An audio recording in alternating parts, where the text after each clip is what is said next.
Hey, thanks for coming. Welcome to the Love Shack.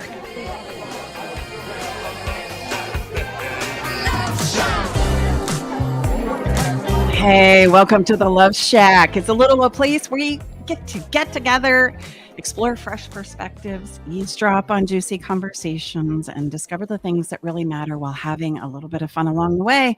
We're Tom and Stacy Bartley, and today we are doing episode number 82, From Chaos to Clarity, a guide to surviving parenthood as a couple. Like, to keep that thing intact, that's important. There are 8 significant categories of life that can create chaos and drama in our relationships. Today, we're going to talk about the category that is a top winner in our lives the majority of the time. And that topic is kids.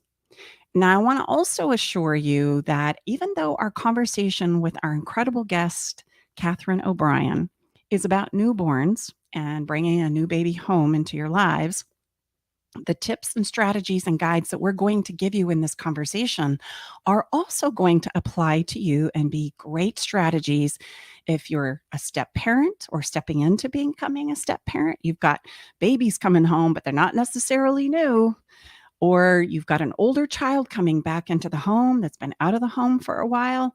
Or perhaps like Tom and I, you're thinking about or bringing home an elderly parent now to be cared for and loved until the end of their life. Both of these places, or all of these places, shall I say, not both, but all of these places can dramatically reshuffle the deck when it comes to being a couple, a partner, a team. Yeah, I would say, let's just be honest. It can be tough to maintain a strong relationship with your partner when you become parents, or after you become a parent and are stepping into some of these other places that Stacy just described. Between the sleepless nights, worry, and constant demands from the kids, I would say whatever their age, not to mention the never-ending chores, it's easy to find ourselves feeling overwhelmed and alone. So today in the Love Shack, we have with us Catherine O'Brien. She's an expert on the subject of bringing new baby home, but gosh, again, her tips and strategies are going to help us in many places of this parenting journey. She's an LMFT and the author of the book Happy Baby, Essential Relationship Advice When Partners Become Parents. Catherine is committed to supporting couples when they bring children into their lives. And if you're a parent, there's a good chance you've experienced at least a little bit of chaos in your life. You think? Mm-hmm. And if you're like most parents, you also want to do everything possible to avoid letting that chaos consume your relationship and break down, right, the connection that you once had with your partner. But how do we do that? And what are the important things to focus on to ensure that when the kids are gone, the parents are strong? So these answers, along with your personal guide for surviving the chaos of parenthood as a couple, will be yours when we come right back. We're going to take a short break. Don't go anywhere. Stay tuned. Mm-hmm.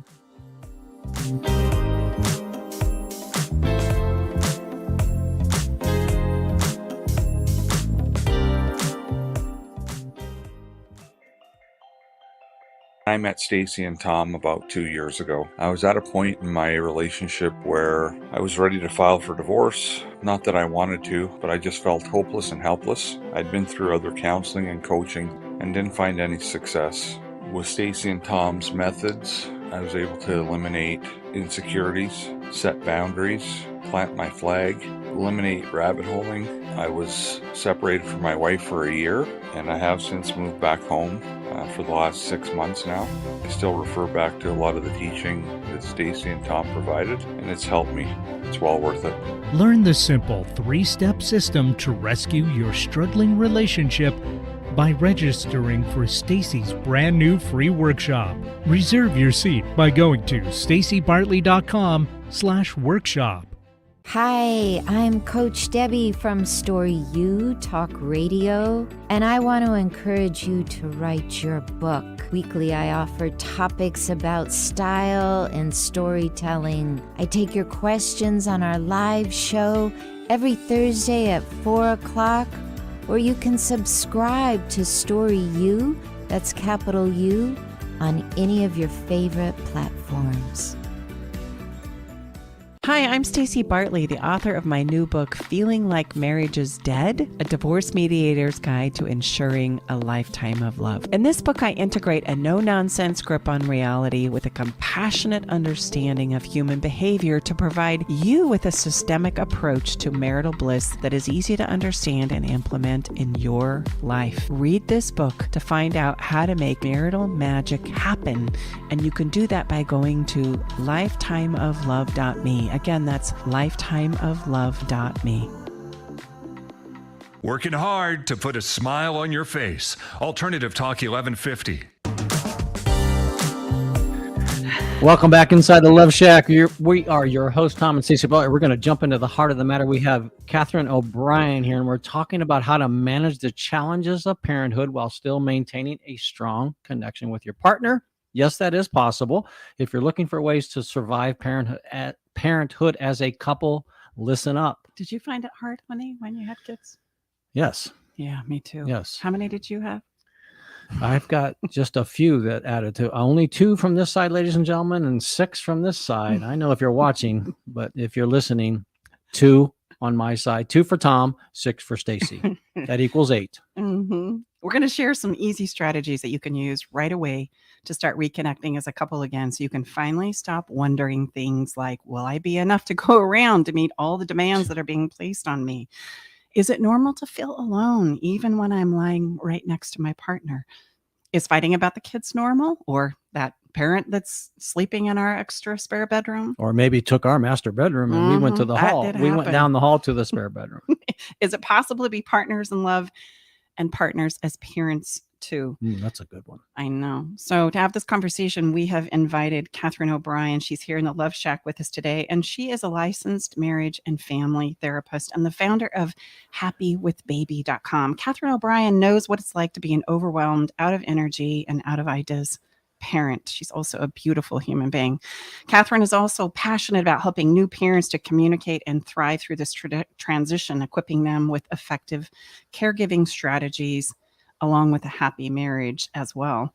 She acts as California State Co-Coordinator for Postpartum Support International and helped to establish a Mother's Heart here in Sacramento. She's actually our neighbor. We're going to meet for coffee or something when we're done here. And this is a place where mothers with perinatal and anxiety disorders go to receive support. So if you're in the Sacramento area, I highly urge you to check that out. Additionally, she participates in the Sacramento Maternal Mental Health Collaborative. So she is a huge advocate and shall we say, trailblazer in bringing this conversation to light. And Catherine, I couldn't be more honored and excited for our conversation today. Welcome to the Love Shack. Thanks for being here with us. Thank you so much for having me. I'm excited to be here with both of you.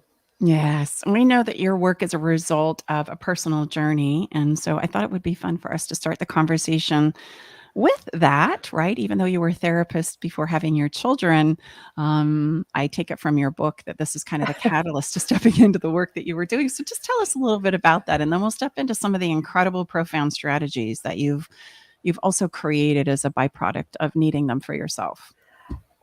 Well, yeah, exactly. I mean, I think that's so common. Like, we struggle with something ourselves, and then we're like, oh, how do I help other people? And that's how I got into doing this. My husband and I, we had met, we had dated for about almost 5 years before we got married.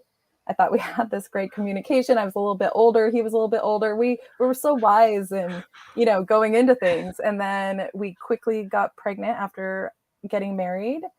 And, that went okay, besides being really sick during pregnancy. And then we brought home our oldest, and I was like, what in the world just happened to this man that I loved and thought I could communicate with and everything. And it was so it just hit me so hard, because I was like, what's wrong? Like, what is wrong? Like, he irritated me more than I had ever imagined that he could. And everything he said and did just seemed like super irritating. And I remember for the first time, I think he really hurt my feelings. And it wasn't it wasn't a purposeful thing. We were just not operating on the same wavelength at all. And so it was really difficult. And I remember calling a girlfriend, one of my really good friends, one day as I was like on my way to work, and he was home. It was like a Saturday. Like I had adjusted my work schedule to go, work with clients, couples and individuals. And I'm thinking, I'm supposed to go help other couples in their relationship. And mine is like clearly, fallen apart in like a matter of days. It wasn't, it had been a couple months, but, and I called her and she answered the phone. And to this day, like I see her sometimes and I'm like, just thank you for answering the phone that day. Like, I just really think I don't know what would have happened to me had she not answered my call. And she just listened to me and she was very validating. And her kids are about 5 years older than mine. So she had the wisdom to know that it could get better, and she just listened. And she's like, well, when was the last time you were on a date? And I was like, a date? Like we went on a date for our first anniversary. Our son was almost a month old. And we were gone for like 45 minutes. But other than that, we had not spent any time together alone. And so she encouraged me to try to do that. And we were, my mom was in town, so we were able to get some time together. And I was just like, oh yeah, okay. I do still like him. He's still, this is still going to be okay after all. And so we spent some time together. And then I was like, oh, we need to do this more. And then I just was listening, I'd go to different moms groups and different like mom exercise classes. And I would listen, being a therapist, like I listen a lot to what other people are saying. And I knew we were struggling. And I feel like, we had some good skills, but then I was hearing other things that other moms were struggling with and in other ways that were much harder. And I was like, how was I not prepared for this in a really adequate way? Or at least that I knew like this was normal. These were normal things. Or what could I have known that would have helped us a little bit better, not struggle so much. And so I just like kept this like mental list going of like, oh, I wish I would have known this, Yeah. And then was given like an opportunity to teach a workshop for like this new place in town that was offering different like child, preparing classes. And I was like, yes, I have the perfect class. I want to help couples. I want to like how to be prepared, how to like things not to fall apart, or at least like things to look for. And, so my oldest just turned 13 a couple months ago. And I'm like, and we've been teaching it for like 12 years now. And that's where our book came from, was the things I wish I would have known. No, I love that. And how many kids do you have now? 2. Okay, 2. The 13-year-old, and the next one is how old? 9. Perfect. Yes. And you're right. Where do we go to kind of have the conversations about what's just going to happen, right? Mm-hmm. I mean, there's these places where we don't think about what you just described. We're going along, we're fine, we feel like we've got it together, and then kablam, right? I'm bringing home a new baby, or we want to put our lives together now, right? And we have these children that we're going to just anticipate or expect come along for the ride. Why wouldn't they? I mean, I'm so into you and I see how incredible you are, finally, this is going to go really well. I remember thinking that Tom and I had a very similar family system. And when we came together, I realized, even though I felt like there was some similarities, there's some incredible idiosyncrasies that were not aligned at all. In fact, if anything, they were polar opposites. And I had a very similar experience, even putting our families together, our biological children that you just described, and bringing home that new baby. Like, how can we be on such opposite pages? How can you not know some of these things that we've talked about for hours, right? And we've experienced. And there was a moment where, quite frankly, I didn't know if Tom and I were going to pull through it. I mean, it was like, whew, that was like out of left field, right? So I think what you do is brilliant, because where do we go to have these conversations? Where do we go to say, okay, I'm bringing my parents home. What do I need to be mindful of? What do I need to be aware of, right? Or our older child is coming home after being married because they're going through a divorce or loss of a job, and we don't think about these things kind of reshuffling the deck, but they absolutely do. Right. Well, and I think especially like for all, like any sort of transition, but I think especially when you talk to people and they're like, oh, you're having a baby. Oh, it's such a wonderful time. So what could go wrong if it's the most wonderful time? It's like, well, everything, let me tell you, when you're exhausted and you're constantly learning new things and you're not realizing how what was stressful for me, there were different stresses on my husband, you know, like we both come into it from like a different perspective and different experiences. So we weren't even necessarily on the same page with what we thought was the challenging parts of being a new parent. And so like even being able to understand each other and where each other was coming from. Yeah, the individualization, I think, is something that we really don't have a grasp on, right? We really think that if this is where my focus is, or these are my priorities, or these are my expectations, I really expect, especially the more closer or connected we are, that you're going to just come along for the ride, right? Yes. Without realizing you have your own set of things that you're going to struggle with, and that like press you, and right, your own expectations in regards to how this is supposed to go. Well, and there's nothing theoretical about it. Let's just be honest. I mean, going through this situation, you know, there's nothing like the real experience, you know, and this is one of the biggest ones, like you had shared, Catherine, when you're brand new as a couple, and then you bring this precious little human in. Yeah. How could that not just be total, you know, rainbows and unicorns, you know? And yes. You know, so, you know. Well, and I think that brings a highlight to just all of the listeners to contemplate. Anytime we're reintroducing something into our relationship, there's going to be things that you think you're going to be able to handle, or things that you think you've got figured out. And the reality is we figure it out as we go. Right. So there's always going to be some surprises. There's always going to be some things that you weren't anticipating. You know, we like to spend time as human beings talking about how we would handle certain situations. And the reality is we really don't know till we're in it. Right.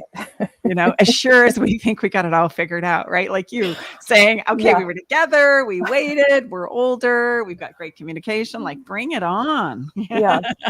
Well, and we used to go like, you know, we'd be like with other friends, because all our friends already had kids. And so we'd be like, come back and be like, oh, well, like, what would we do in this situation? And we had all the wisdom in the world, you know, and then you're like in it and you're like, yeah, that all goes out the window when, you know, because and having, you know, I'm so glad we had 2 kids, because I can see like they each are so for both being ours, they're so completely different, and how we parent one is different than how we have to parent the other one, and what works for one doesn't work for another, you know, what they eat is different, you know, like all the things that could go be different is different. And you know, so it's like having to like constantly adapt and figure things out and realize like this is our plan, but I better be ready to adapt for all the things I haven't thought of, because you haven't thought of everything. Well, and I can assure you, after 6 kids, that you never get it all figured out. Like there is no, even what works for one won't work for number 2. And you would think that at some point in time, it just would kind of like be a cookie cutter thing, right? And I don't know how many kids that takes. I gave up at 6. I decided that was as far as I could go. I would just add, thank goodness. Yeah. But each child is so uniquely different. And doesn't that make sense? Because each of us as human beings are uniquely different, you know? Yes.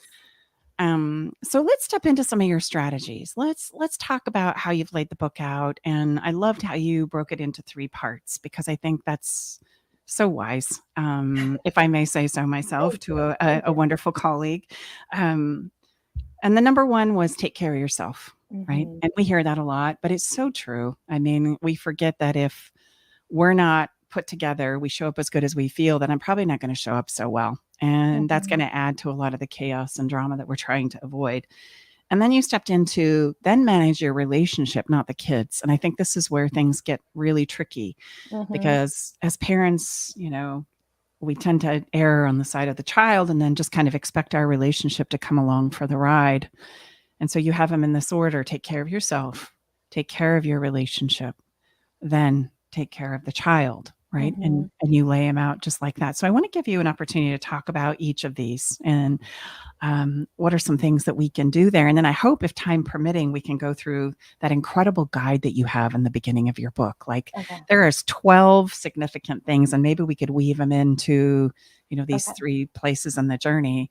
There are 12 significant suggestions or strategies that you have in the beginning of your book, and they would apply every time our deck gets shuffled in our relationship as a couple, right? So I hope that we get to highlight on each of those. So let's start with taking care of yourself, right? I think, especially as the mom and the primary caregiver, or a biological parent goes through the same thing. If I'm bringing a child into the relationship, we're going to advocate for those. And let's be honest, we're a little bit defensive, right, about it. Like, don't be bringing that over here, right? And if we're not careful, it can become us, the couple, against the kids, right? The kid becomes the highlight and not necessarily our relationship. So as we step into number one, let's talk about take care of yourself and how that relates to the whole. Why is this so important? Well, because yes, and I think it gets tricky, and sometimes people like to tell me like, well, shouldn't we be taking care of our kids first? Like, right? Because they're, sometimes young, sometimes older, whatever, but they like it's our job to take care of them.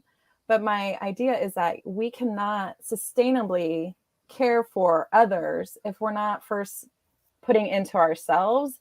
And I think so often, and I see this all the time, I'm sure you do as well, like people are depleted, like we don't have anything more to give. And then it's like, people get sick, all sorts of things. And so it's like, if we put in a little bit, even just a little bit each day for ourselves, like, and I'm talking like, I love to do, big self-care. Like I love to go get my hair done and, get spa treatments or whatever. But I'm even talking about like, are you nourishing yourself? Are you taking time to eat lunch? I'm sure you've fed your children. I'm sure, the animals are fed, but have you stopped to like drink some water? Like what are the basic things that we need for ourselves, self-care? But then even more things like, there's laundry to do, but you're tired. Like, can you sit and rest for 5 minutes and then get up and do something else? Like, how are we making sure that we're like getting through our day every day, like the small little things, but then even like the bigger things, like, are you needing to connect with friends? Like, are you struggling and, you are frustrated and you can call your girlfriend or whoever and say, I'm having a hard time, and they can like listen or offer, a helpful perspective, or just even validate like, yeah, this is a hard time, but it's not always going to be this hard. Like it does get easier, like sometimes I think so much we need that. And it's like, okay, cool. Like I can keep going. Like, I know like it's, right now, whatever it is, like, whatever you need for yourself to help you through the stage that you're in, but from the small little things to like the bigger things. I once heard someone that was a guest on the show say, doing your nails and getting a massage, those are all really great things, but those are taking care of your physical body. I'm talking about taking care of your soul. And I loved that. And so I would just add, sometimes we have a longing to go dig in the garden or go tinker in the garage, right? Or sit down and do a craft, or attend something like play the piano if we used to play the piano, or take a class. And those things are really important to nurturing us or refueling our emotional bodies, right? And I really appreciate it, Catherine. It is important, and sometimes some outside reminder that this is a season of your life. It's not forever, and so as sometimes going through with young children, it can seem like forever. Yeah. Oh. Did you panic? I used to panic and think, oh my gosh, this is going to be the rest of my life. Yes. Yeah. And you're like, oh my, because you don't know that there's an end. It does end. Like eventually you do get more than like 3 hours of sleep at a time. Exactly. Like you don't know that you feel like that's never going to come back, and you're so exhausted. Yeah. I love all those ideas. Yeah. You gave for self-care. I'll tell people like, make a list of like, if you have 5 minutes, if you have 10, 15 minutes, like different lists of like, because I think we can so easily, we have that time, but we can get so easily, we just pick up our phone and we're scrolling. Right. And that's usually not something that fills us back. That's not self-care. No, typically, maybe for some people it is, but for most of us, it's not. So I'm like, yeah, like, can you go outside and, put your feet in the grass, or like color in a coloring book? Like if your kids have a coloring book out, like sometimes that can just be so like soothing as well, like find those like little things that make you feel good, and you're like, okay, I can keep going with this. Yeah, so true. I remember hearing somebody say, listen, you can't be sick enough to help the sick, and you can't be poor enough to help the poor. You have to have something to contribute in. Right. And that's on each of us to make sure we're doing what we can to refuel. And it really does kind of come down to the basics of nutrition and spending time in nature and expressing yourself through some art form or connecting with people and making sure that you're getting enough sleep. Like, Yes. that's so huge, right? Right. And you and I know in our professions, we even have to keep ourselves in check here, right? Yeah. Oh, yeah. Absolutely. As we collaborate, it's like, hey, are you getting enough sleep? And everybody goes, oh, it's really busy right now. We're like, you need some sleep. Well, I mean, I think the wonderful cliche statement, but I always say it's not cliche because it's true. You can't give from an empty well, especially to your young children or any age child for that matter. I mean, the most precious thing we can give someone is our presence, right? So, and that's hard to do when we're off in 10,000 other places, right? It's just not really you're not able to do that. Yeah. So taking care of yourself. Number is where one, it all taking care of begins. yourself. Number one. You show up as good as you feel. And if you don't feel so great, you're not going to show up so great. And sometimes that's a driver for breaking down inside of yourself because you're like, why did I say that? Why did I do that? I'm such a jerk. Right. Yeah. And we start showing up in ways that we really don't want to, but we're just so depleted. And we don't know how to get ahead of it. It's interesting. We feel like we can spend fast enough to get ahead of it. Right. We think that if we just pick up the pace and do more, that somehow we're going to be able to get ahead of everything that needs to be done or all the needs that we need to meet, and don't realize that that's taking us into a place of like anxiety and restlessness and sleeplessness. And now we're going the other direction, right? We're breaking down and not necessarily getting ahead of it at all. Is it possible to get ahead of it? I don't, Mm-mm. I don't think there's no way. I think that's an illusion. And actually the way to get ahead of it is to slow down and pause. Yes, absolutely. I agree completely. Yeah.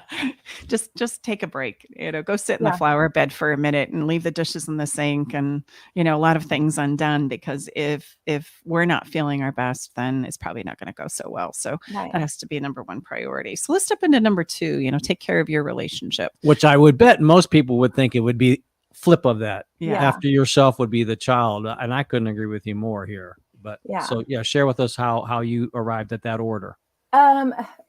Because like I'm a better parent when I feel like I'm a good partner. When my husband and I are on the same page, or at least like in the same book, maybe same chapter, like we do a lot better, and our communication is better. We're better parents, and it's better for the environment for our children when we're in sync with each other, or like understanding, taking the time to listen and hear where each other is at.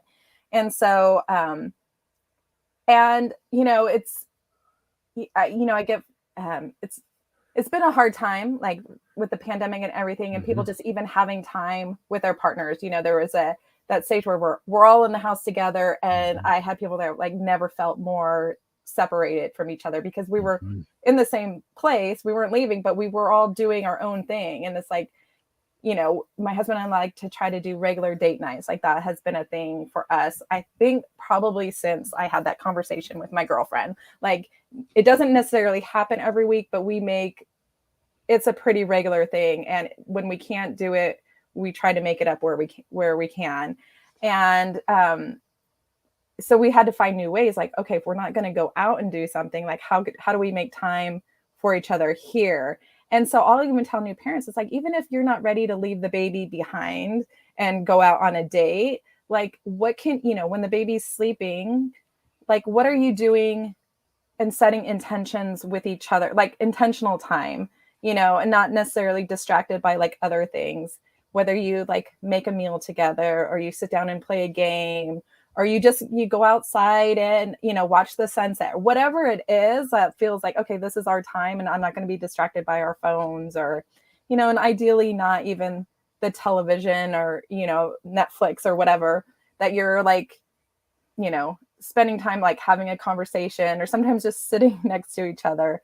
And I'll even tell new parents, like, even if you're so tired, you're like, all I have the energy to do is watch a movie. I'm like, sit next to each other on the couch.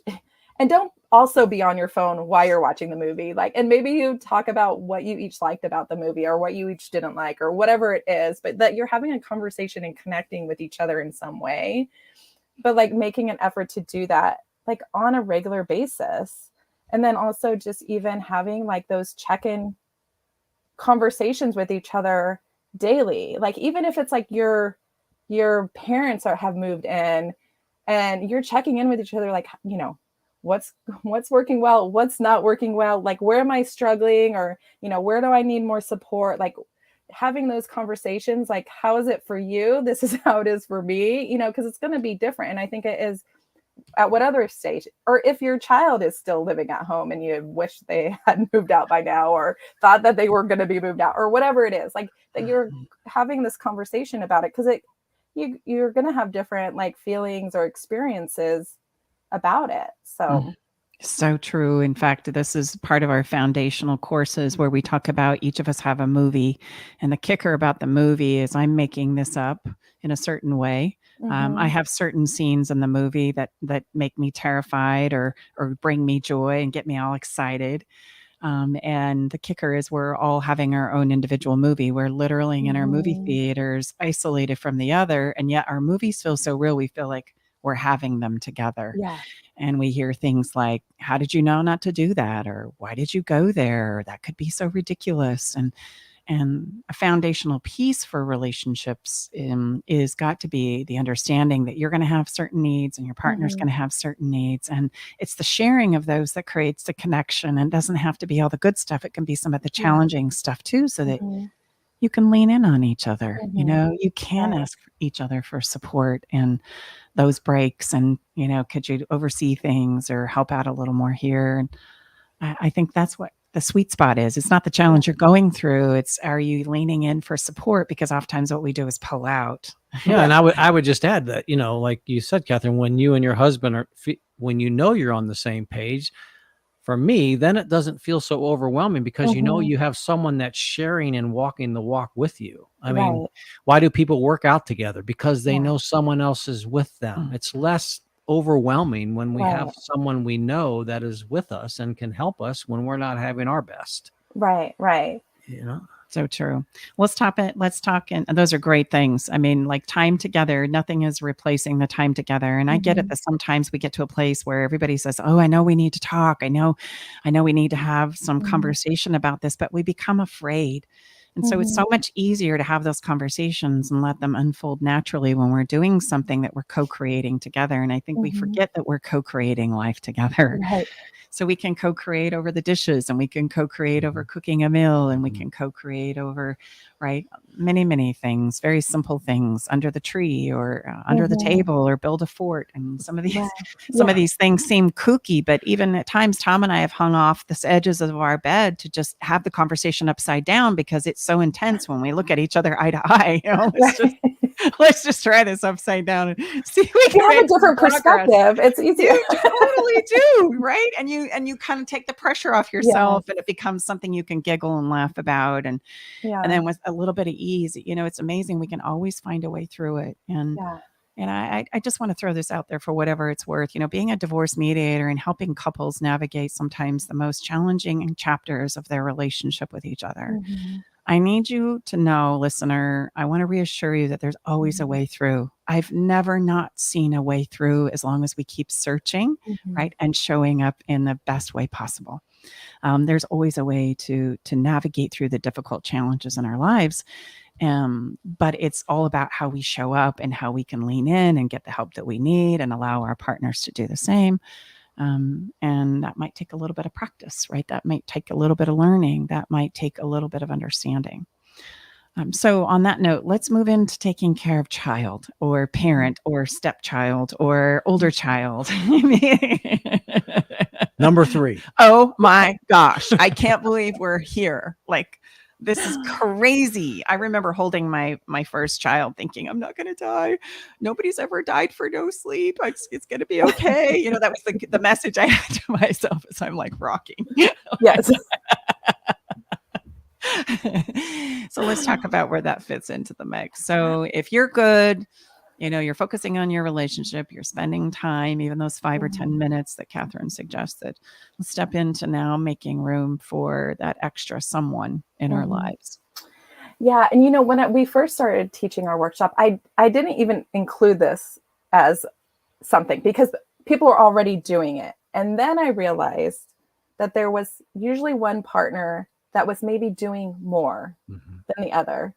Because maybe the other, and typically it's the dad has gone back to work. So mom is home and she's figured out her rhythm, and he comes in, or the other partner comes in and tries to help, but doesn't do it quite right. And then there's sometimes some micromanaging going on.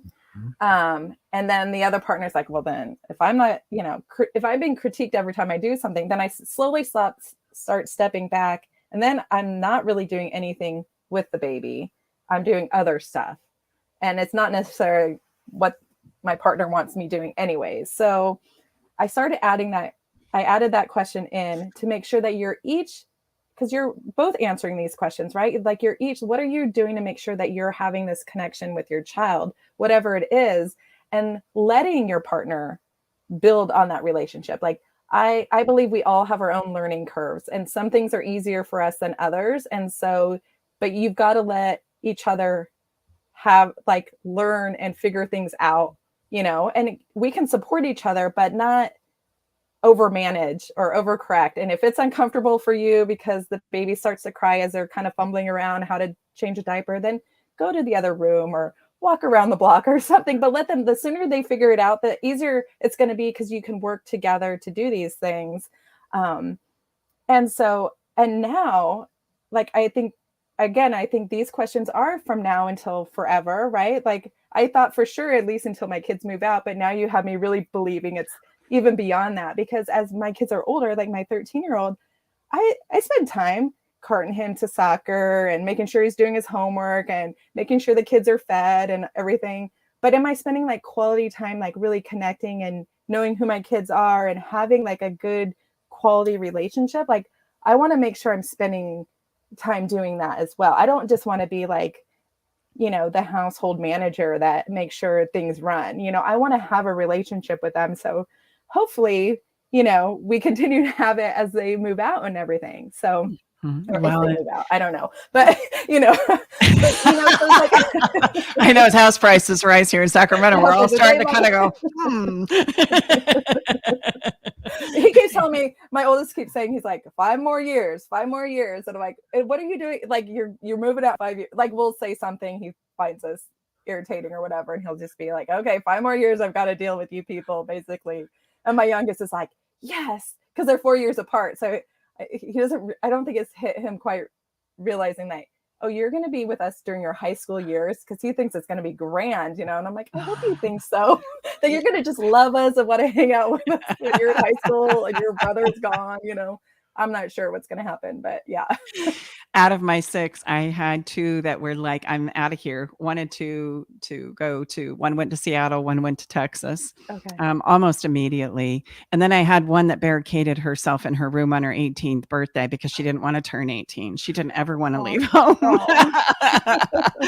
And that just highlights, the uniqueness and the individuality in each and every child that you have. Some are ready to take on the world and conquer and do their thing, and some are like, I'm not ready yet, and there's got to be a space for both. And I would say, obviously from the male perspective, the mother and their bond with that child, that is a huge place for the man to step into. So I really appreciate, Catherine, your sharing and perspective to, we got to figure that one out. And we're never going to replace that, but absolutely, we have a very important role. I mean, I think the lack of male positive presence in our families, not to get, but that's so important. And so like you had shared, you got to figure that out with you and your partner, how you're going to navigate that, and the mother to leave some space, because yes, we're not probably going to get the hair correct. And if we have a wonderful daughter, the pin, the pin is not, never forget with my granddaughter, like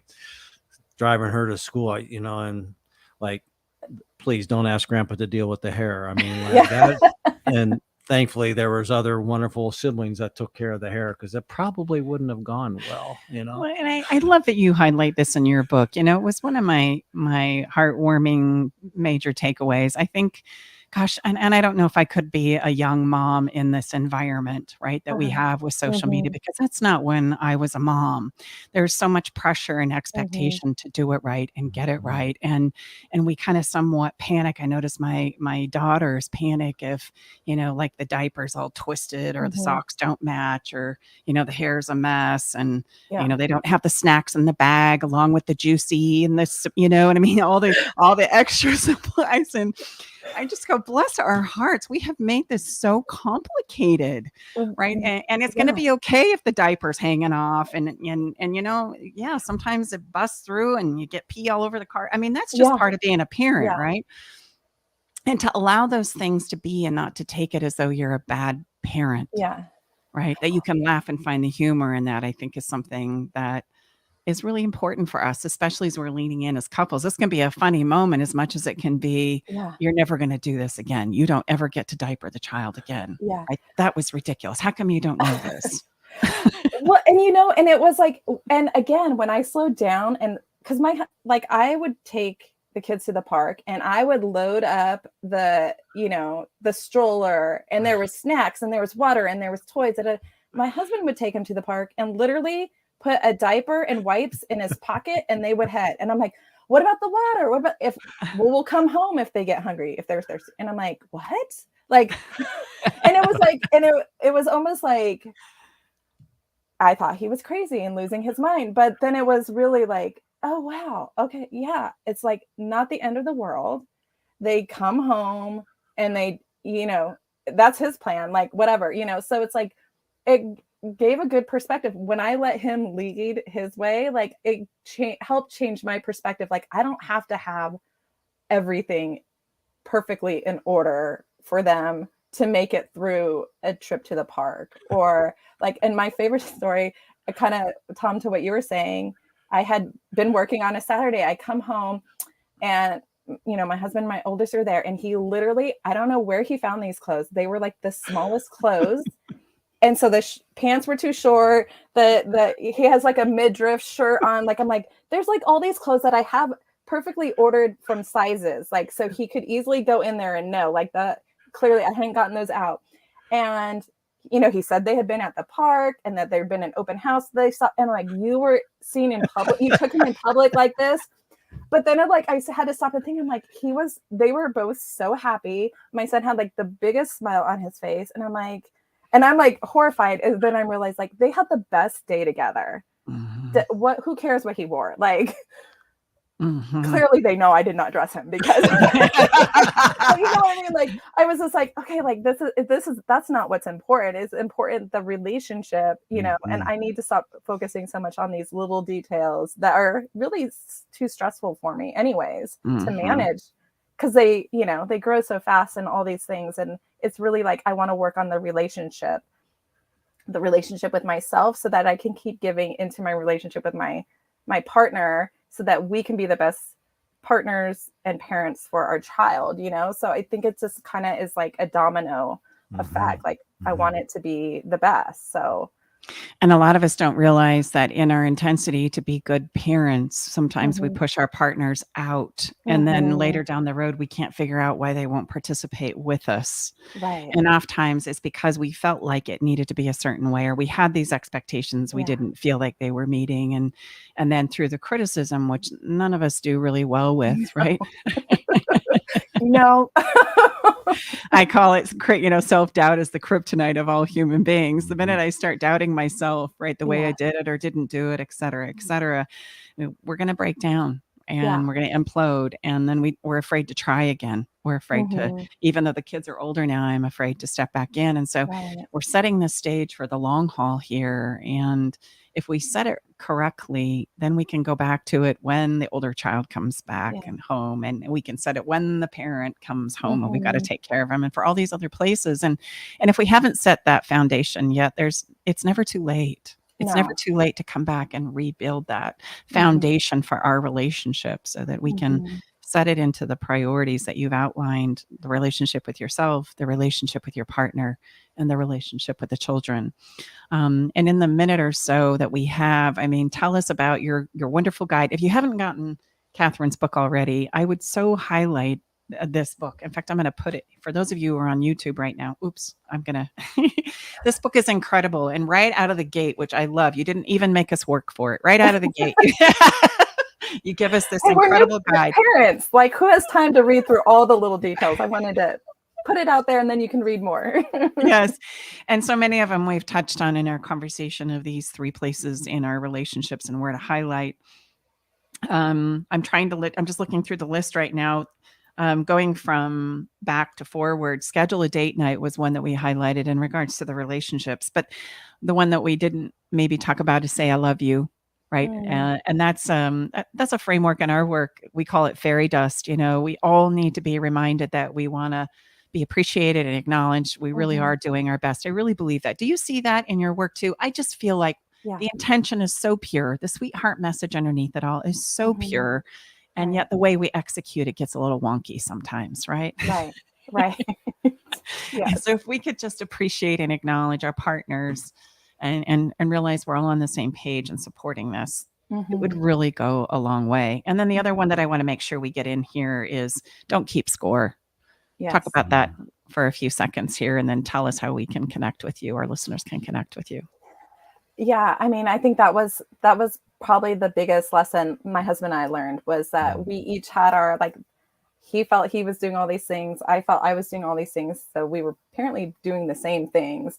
And when we had this conversation about it, we're like, okay, because we can't keep score because there's no real accurate scorekeeping method when it comes to parenting, you know? And so, so we learned that we've just got to like talk about how we're feeling about stuff, what our perspective is, and, you know, and how do we support each other if we're having a difficult time and what we need. And if we can't support each other, like, where do we get additional support to help us during this period of time? And so, so, I mean, that was probably one of our hardest conversations, but what led me into like, this needs to be like, I know we're not the only ones struggling with this. And I don't want to keep score because it just leads to resentment. And I just feel like it's so much harder to, like, you know, and then I think of resentment like this wall, and it's so much harder to tear down a wall than it is to like just have to rebuild, you know, shore up the foundation, like you said. So, you know, there's more steps that way. So it's like, I definitely, you know, how do we talk about that? So you can find that. I talk more about that in the book, but you can find that at happywithbaby.com and Happy with Babies everywhere, you know, books are sold. So I love that. I'm gonna end this conversation with a wonderful quote right out of your book that says, think of your family as a layered cake. It can be messy and lopsided, but if the sweetness is there, that's all that really matters. And I thought, what a perfect summary to our conversation today. Catherine, thank you so much for being here with us on the show. It's been such a pleasure. I'm sure we'll have you back for more conversations around how we can keep things intact when we're going through a challenging time. I would love that. Thank you both for having me. Yeah. Gotcha. We're going to take a quick break and we're going to come back for our segment of Follow the Fun. Don't miss it. Don't tune out here. Follow the Fun is really important. It's an aspect in our relationships that oftentimes we overlook, but it's oftentimes the thing that will get us through. We'll be right back.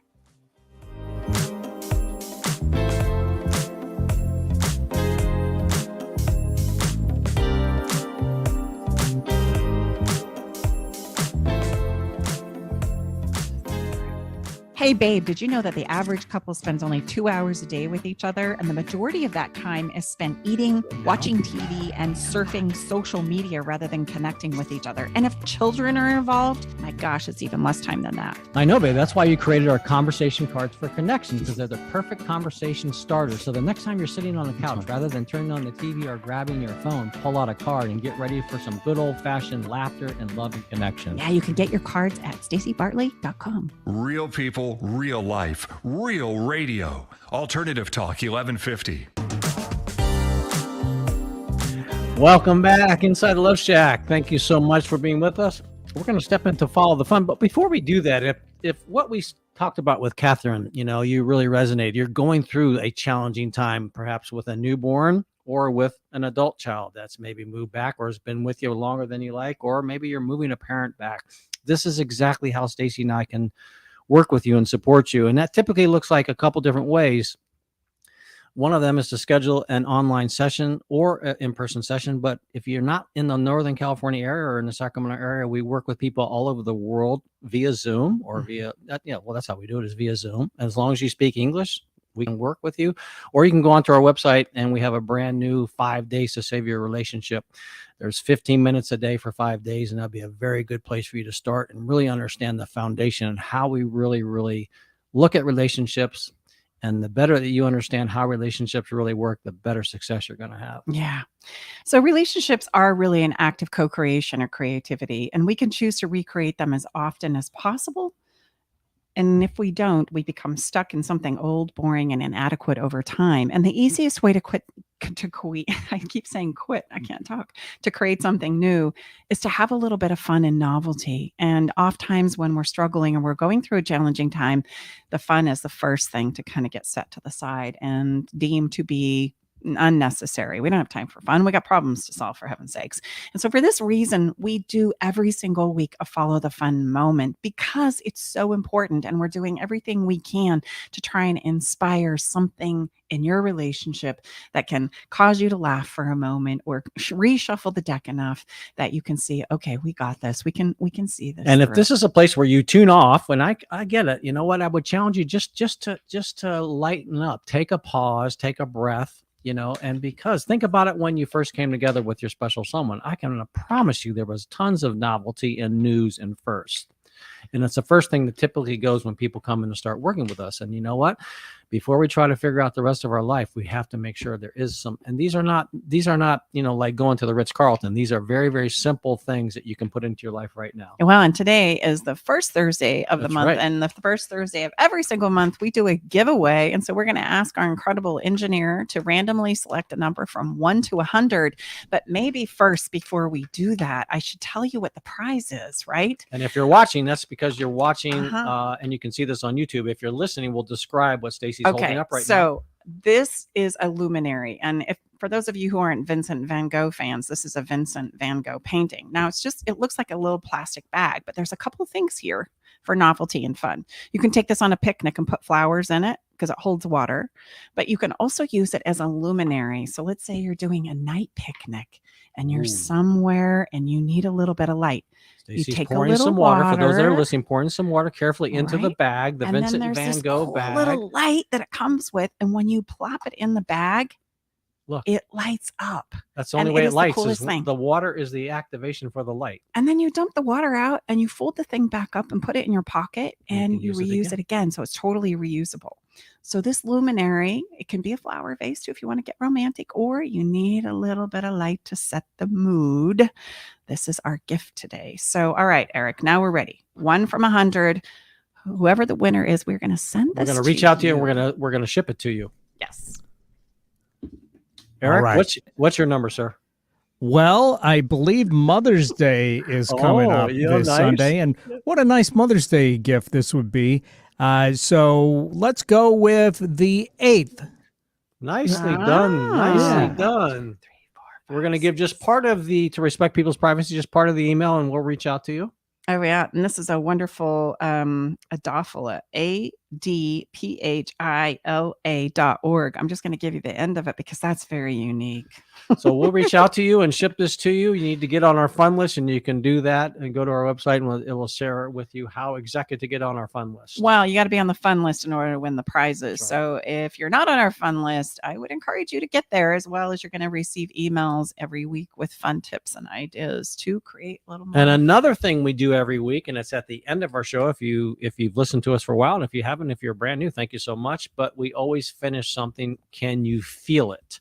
And Stacey and I we were sitting last night and we went through a number of songs. I'm not always involved in the choice of the song, sometimes because we're at different places in our daily schedule or nightly schedule. But last night we were, and we settled on this, and something that Catherine said or whatever, it reminded me of why we Me chose this too. song. In fact, I had a really difficult time not like I was going to say, talking about the song. right. So the song is, Well, let's go back to the conversation for just a minute when we Okay. were talking about like not being able to like dress the baby properly or the oh baby's no, crying well, they're and when getting her dressed. son kept saying 5 more years, 5 more years, 5 more years, then I'm going to be out. Yeah. This song is all about that. For And so both imagine- the parent and the child. I know you can tell we're excited about this. I saw Trace Atkins in concert, and this song brought me to my knees while I was standing in the grass watching him in an outdoor concert. Did you get emotional? I Well, you did. don't know, I know ladies and you're gentlemen, that shocked. Stacey ever gets I emotional. never get emotional. Right. You're going to miss this is the name of the song. Check it out.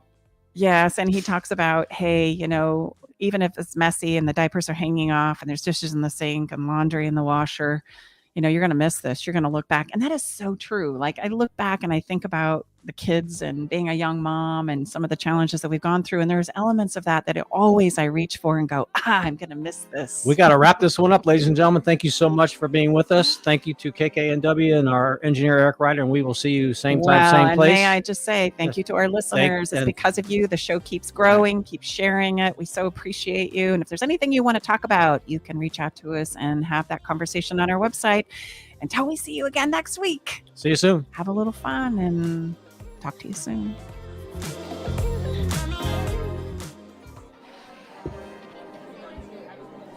Thanks for joining us today in the Love Shack. We hope you came away with something that made your toes tingle. To learn more about everything you heard on today's show, go to stacybartley.com/podcast. Love the show? Help us spread the love by sharing the show with others. Okay, everybody, time to go. We gotta close the doors to the Love Shack for this week. You don't have to go home, but you can't stay here. Come back next week, though, and join us for another edition of Love Shack Live with Tom and Stacy Bartley.